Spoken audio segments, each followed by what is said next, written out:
ពេញអរិយស័ព្ទបាទភ្នំពេញអរិយស័ព្ទអញ្ចឹងមានកំពង់ចម្លងពីត្រើយកោះពេជ្រខាងក្រោយថាជា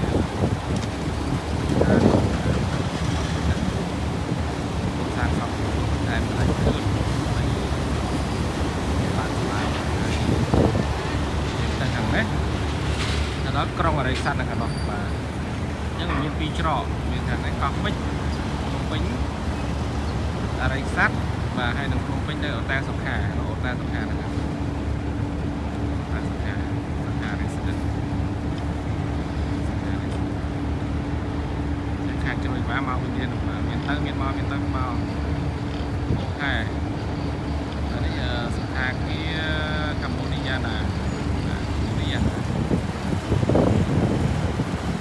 យើងមានការបង្រៀនយ៉ាងខ្លាំងបាទពេលរែងសាត់ហ្វឺរីការបង្រៀនយ៉ាងខ្លាំង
50 ជាន់ជាងបាទ